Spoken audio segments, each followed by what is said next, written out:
if in a situation like that, where there's a lot of value, but there's something secondary that's like really, getting in the way, making it hard, etc., take a minute or 5 and slow down and breathe and tune in and become present inside of ourselves. A lot of times that can really help eliminate or very substantially reduce the toll that those things are taking on us, because someone staring at us, we can't necessarily do anything to stop someone staring at us, but if you think about it just very empirically, okay, someone's staring at me and, that's them, that's not me. Now, we all understand that human nature is that there are responses and things that happen inside of us when we feel like we're being stared at, but that's an outcome of several things. Number one is our attention being directed to the person who's staring at us, which is a very natural thing, and it makes sense because sometimes when someone's staring at us, it's a good idea to be aware of it. It's like, okay, let me just, keep an eye out there, just make sure, that nothing's going to be coming from there. So we're designed to notice it, and it makes sense. But if we can make an assessment and say, well, there's no real threat here, I'm not worried that person's going to hurt me, then we can afford to not have our attention on them. And there are two parts to it, really. One is our attention being directed towards the person and the fact that they're staring at us. And number two is then all of the concerns and the narratives that come up inside of us in response to the fact that we feel that we're being stared at. And again, it's very hard to take our attention away from something, or impossible. What we can do is direct our attention towards something else, and most of the time, I think, if not maybe all the time, the answer is... Now, I would preface this by cautioning that, this can become a maladaptive obsession itself also, to, slow down and, take some breaths and tune into ourselves, and we can, turn that into its own religion, which is equally unhealthy. But a lot of times just taking a couple of minutes and just centering ourselves, focusing, using our breath and physical sensation, because they're very tangible and empirical, and we can direct our attention towards those things, and taking, gentle, deep breaths in through the nose, slowly, gently, which, that's the language of the body, and that tells the body that we're safe, and then direct our attention towards other things.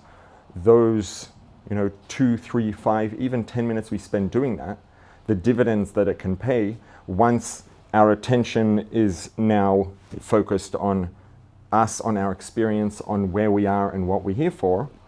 If we are not paying attention to someone staring at us, the fact that they're staring is irrelevant, assuming they're not really a real threat, right? Or the fact that, whatever it is, there's something, and I think it's important to, one of the things it's a good idea to keep in mind first is to do let's say an assessment of where this fits in terms of values. Or is this something that actually, really is intrinsically valuable or important? Because if you're in a shul where you can't hear the chazan, well, that's not something you just need to tune out from. That's something that, you can't hear the chazan, you can't hear the chazan. Or if you're in a shul that, or whatever it is, there's something that maybe at the level of your values is this shul's not for me, that's very different. But if you're in a shul where the davening's nice in terms of values and the primary things of importance, the chazan's nice, you're enjoying the davening, you feel like it's an appropriate place to be, and there's a secondary factor that's getting in the way, a lot of times if we just, take a few minutes to center and ground ourselves, it can be surprising how powerful and effective it can be. Because the bottom line is, our things that our bodies perceive or sense as, at least let's say, a risk of danger, naturally things get ramped up in our body, all of our attention gets focused, and it's very, very hard to let go of that. Right now, someone's staring at us, naturally our bodies send out warning signals like, whoa, someone's staring at you, be careful. Right? Historically, throughout the length of human history since Adamarition, a lot of times that led to something that wasn't good, right? So Hashem designed us to be aware of that and to notice that and to go into protective mode. Now, if we can recognize, okay, that person's staring at me for whatever reason, but I'm confident they're not a threat, then we can, the first thing to do is, I would say two things. Number one is to signal to our body that it's okay and it can let go. And breath is a very, very powerful way of signaling things to the body. It works in two directions, right? If you have a blindfold on and you're in a room with someone, very often, not always, it depends, but there are lots of times when you could pick up a lot about what a person's doing or thinking or feeling based on the way they're breathing, right? The depth of the breath, the pace of the breath, the emphasis on the inhale, emphasis on the exhale, those sorts of things. A lot of times you can hear someone's breath and you know immediately what they're doing or what they just did. They just finished running, they're feeling anxious, they're feeling very calm, they just fell asleep. Because breath is the language of our body's safety and activation and nervous system regulation and all of those things. And it works both ways, so we can use the breath to direct it inwards. And combining that with, trying to focus our attention on things that are objective, on ourselves, on our experience, on our values, starting with sensations, I think, is a very good place to start because they're very tangible and empirical. It can make a huge difference, and like just taking those few minutes when we haven't done it much and then we do it, it can be shocking how much of a difference it can make. I know that was a very long, uninvited suggestion, but just a metaphor that I want to give for this because I think it's very important, even though it's not quite on the topic. This is a story I heard that was, it's an anecdote, just as likely never happened as that it did, but it's so insightful and valuable. And the place that I've seen it most for myself is in this, idea of taking a few minutes to slow down and to regulate and to do these things. It's because a lot of times we feel like, I don't have the time for that. I can't afford the time, right? So, and this is illustrated in this anecdote of, there was this huge wood chopping contest that was out in, I don't know, some farming town. I don't know, farming, but whatever it is. And, one of the big things, they have this big fair and, they're at contests for the, biggest, most beautiful bull and whatever, all the different things. And one of the things was who can, chop down the most trees in a day.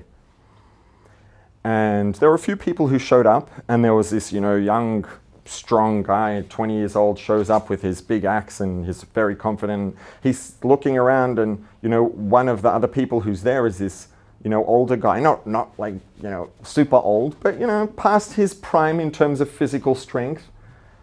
And the young guy, so whatever they meet, they socialize, they introduce themselves, they get out to work, and they've got, let's say, 8 hours to chop down as many trees as possible. And the young guy gets into it and is chopping and chopping and chopping and is listening out. And, he knows that the older guy is down in that direction, however far away, and he's listening out. And the guy hasn't started chopping it, and this young guy's chopping away, and he's got 1 tree down and 2 trees down, and I don't know how many trees it's realistic to do in an hour. It doesn't matter, but let's say 45 minutes later, or a half hour later, let's say, it doesn't really matter, but it does. But half hour into it, the old guy starts chopping and chopping, and he's going at it for a half hour, and then he stops again. And the young guy's thinking to himself, oh my goodness, this is amazing. This old guy, he gets worn out. He can't chop for more than a half hour straight, and then he needs to take a break, and I can just go and go and go. And they get to the end of the day, and the young guy's chopped down however many trees, and he's like super confident the old guy's going to be way behind. The old guy comes back, and he's chopped down like 3 times as many trees. And the young guy says, what happened? Like, you obviously have someone who was hiding out there waiting and chopping trees with you. Like, I chopped for 8 hours straight. You chopped for 30 minutes out of every hour and spent half your time taking a break. And obviously also you happen to be less, in your prime than me. And the old guy says, I wasn't taking a break. Out of every hour, I spent 30 minutes sharpening my axe. So that for 30 minutes of that hour, I had a super sharp axe, and I was chopping with an axe that was fresh and honed and sharp and ready to go. And as soon as I felt that it was losing its edge, I sat down and I stopped to sharpen my axe again. So I spent half as much time chopping, but I chopped down, triple as much as you did in half the time, because I understood that the dividends that pay when you take time to sharpen your axe, as much as you feel like, I've got 8 hours, it's a good idea to sharpen the axe, but I don't have time, I can't afford to stop, I have to beat everyone. It's like, you can't afford not to. And what you get back when you stop and take the time to do that maintenance pays dividends that, and once you get a taste of it, you realize, and I think this is often really the response, it's something, I think the first time I heard this was people talking about, in the conversation of organic food. And regardless of the extent to which it is or isn't the case, something that people say sometimes is, when someone's like, I get that organic food is healthier, organic produce, but I can't afford it. And then people will say, well, if you do your research, you might realize you think you can't afford it, but you really can't afford not to. Without getting into that true, not true, whatever it is, here, you have to taste it and feel it to realize. And once you see it and you feel it and you're like, oh my goodness, yes, I felt like there was no way I could afford to just stop for 5-10 minutes, just breathe and close my eyes and think and feel. It's like, I don't have 10 minutes for that. But you do it once, you do it twice, and you're like, oh my goodness, I'm never not doing this again in my life, because you spend 10 minutes out of only 30, but if the 20 minutes you have left end up being worth more than 5 hours without doing it, well, yes, your time went down from 30 minutes to 20 minutes, but you got what would have taken 5 hours maybe. So yeah, you can't afford to, but you really can't afford not to. And it really pays.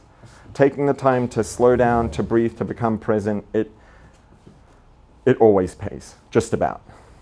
So that's that. Now,